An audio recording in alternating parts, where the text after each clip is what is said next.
अनुसंधान में ये बात प्रकाश में आई है कि उक्त परीक्षा 24 दिसंबर 2022 को 10 बजे सुबह से 12-15 बजे तक आयोजित की गई थी। उस परीक्षा में 12:14 पर यानी परीक्षा समाप्त होने से 1 मिनट पहले अपने मोबाइल से एक फ़ोटो खींचा और उसको 12:15 यानी जब परीक्षा समाप्त हो रही थी तो अपने 2 मित्रों को प्रश्न पत्र भेजा और तब तक परीक्षा पहले ही समाप्त हो गई थी। 1:10 पर जब उन्होंने भेजा तो 12:14 पर मोबाइल से फ़ोटो खींच लिया। उसके बाद में वो कैंडिडेट बाहर आया और 1:10 पर उसने भेजा, जबकि परीक्षा 12:15 पर पहले ही समाप्त हो गई थी। और इसमें हम लोगों ने ऐसा पाया है आर्थिक अपराध अनुसंधान इकाई ने कि गलत उद्देश्य से परीक्षा में व्यवधान उत्पन्न किया गया। गलत उद्देश्य से वो इलेक्ट्रॉनिक उपकरण को परीक्षा में ले गए, चोरी करते हुए, दुरुपयोग करते हुए उसका प्रश्न पत्र का फ़ोटो खींचकर वायरल किया गया। इसी सब मामले में एक FIR दर्ज कर ली गई है। ऐसा लगता है कि साजिशन ये परीक्षा को दूषित करने और एक गलत माहौल बनाने का उद्देश्य भी हो सकता है, परंतु इसमें षड्यंत्र की धारा लगी हुई है। आर्थिक अपराध इकाई अभी इसकी जांच कर रही है और बहुत ही वैज्ञानिक तरीके से तकनीकी अनुसंधान इसमें हो रहा है और आगे की कार्रवाई इसमें की जाएगी। BSc की जिस परीक्षा पर देश भर में छात्रों के अंदर उबाल आया है, गुस्सा इस कदर हावी है कि शासन प्रशासन के खिलाफ मोर्चा खोल दिए हैं। उसी परीक्षा को लेकर अब बिहार पुलिस की स्पेशल टीम की जो इनपुट मिला है उसके अनुसार बिहार पुलिस मुख्यालय ने एक नया खुलासा किया है। पुलिस मुख्यालय ने दावा किया है कि 24 तारीख की हुई इस परीक्षा के प्रश्न पत्र उस वक्त लीक हुए जब परीक्षा खत्म होने वाली थी। केवल गलत मंशा से लोगों को गुमराह करने के लिए यह प्रश्न पत्र वायरल किया गया था, क्योंकि जिस वक्त जिस छात्र ने परीक्षा का फोटो अपने मोबाइल में खींचकर अपने 2 दोस्तों को भेजी, उस वक्त तक परीक्षा लगभग खत्म होने के कगार पर थी, पहली पाली की। लेकिन बिहार सहित देश भर के छात्र इस बात से नाराज हैं कि बिहार में कोई भी परीक्षा होता है उसके प्रश्न पत्र वायरल हो जाते हैं, पेपर लीक हो जाता है। आखिर ऐसे कैसे चलेगा? यह कैसी सुरक्षा है? कब तक बच्चों के भविष्य के साथ खिलवाड़ होता रहेगा? लेकिन बिहार पुलिस की जो दलील है वो खुद सुनिए कि किस तरीके से बिहार के ADG मुख्यालय ने इस पूरे मामले पर सफाई दी है।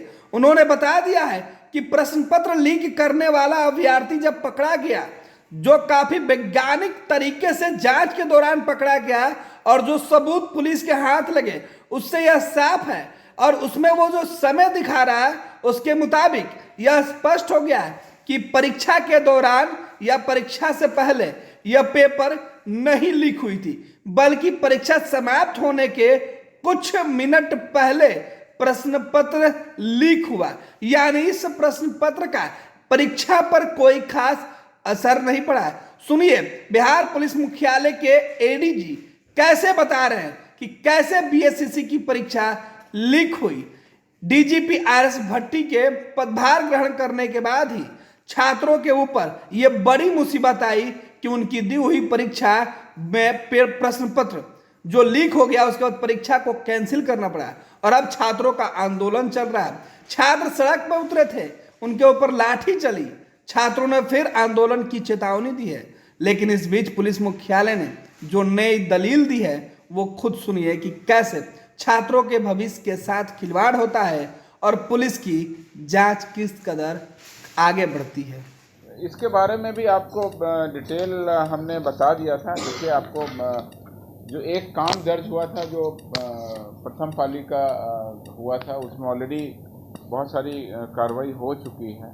इधर कुछ ऐसी सूचनाएं मिली कि बाकी पाली का भी प्रश्न पत्र लीक हुआ है। आर्थिक अपराध इकाई को जब इस पर बताया गया और उनके द्वारा जांच की गई, तो जब उन्होंने एक नया कांड दर्ज किया 1/23 दिनांक 4 जनवरी 23 को, अनुसंधान में ये बात प्रकाश में आई है कि उक्त परीक्षा 24 दिसंबर 2022 को 10 बजे सुबह से 12-15 बजे तक आयोजित की गई थी।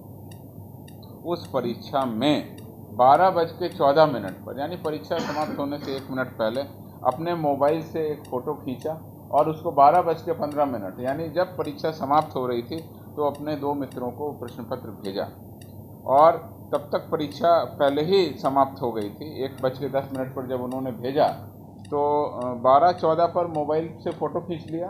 उसके बाद में वो कैंडिडेट बाहर आया और 1:10 पर उसने भेजा, जबकि परीक्षा 12:15 पर पहले ही समाप्त हो गई थी। और इसमें हम लोगों ने ऐसा पाया है आर्थिक अपराध अनुसंधान इकाई ने कि गलत उद्देश्य से परीक्षा में व्यवधान उत्पन्न किया गया। गलत उद्देश्य से वो इलेक्ट्रॉनिक उपकरण को परीक्षा में ले गए, चोरी करते हुए, दुरुपयोग करते हुए उसका प्रश्न पत्र का फ़ोटो खींचकर वायरल किया गया। इसी सब मामले में एक FIR दर्ज कर ली गई है। ऐसा लगता है कि साजिशन ये परीक्षा को दूषित करने और एक गलत माहौल बनाने का उद्देश्य भी हो सकता है, परंतु इसमें षड्यंत्र की धारा लगी हुई है। आर्थिक अपराध इकाई अभी इसकी जांच कर रही है और बहुत ही वैज्ञानिक तरीके से तकनीकी अनुसंधान इसमें हो रहा है और आगे की कार्रवाई इसमें की जाएगी। ये लो मुंह मीठा करो, आज मैंने अपना जॉब छोड़ दिया, अब हम पूर्णिया वापस जाएंगे। जॉब छोड़ दिया है? मतलब ये घर कैसे चलेगा? हम करेंगे क्या? और माँ बाबूजी क्या बोलेंगे? इसलिए मैं एक और मिठाई का डब्बा लाया। अपने बिजनेस के लिए लोन अप्रूव हो गया। अरे लोन अप्रूव हो गया वो तो ठीक है, लेकिन पूर्णिया में हम रहेंगे कहाँ? अपना घर भी तो नहीं है वहाँ। इसलिए तो एक और मिठाई का डब्बा अलग से लाया हूँ। हमने पूर्णिया में घर ले लिया है, पूर्णिया के ई-होम्स पैनोरमा में। पूर्णिया में पैनोरमा ग्रुप लेकर आए हैं ई-होम्स पैनोरमा। बड़ा घर, आलीशान जिंदगी और अत्याधुनिक सुविधाओं के संग। अरे अब क्यों मुंह मीठा करवा रही हो? क्योंकि हम घर वापसी जो कर रहे हैं। घर वापसी की खुशी पूर्णिया में ई-होम्स पैनोरमा के संग। ई-होम्स पैनोरमा, लग्जूरियस लाइफस्टाइल रीडिफाइंड।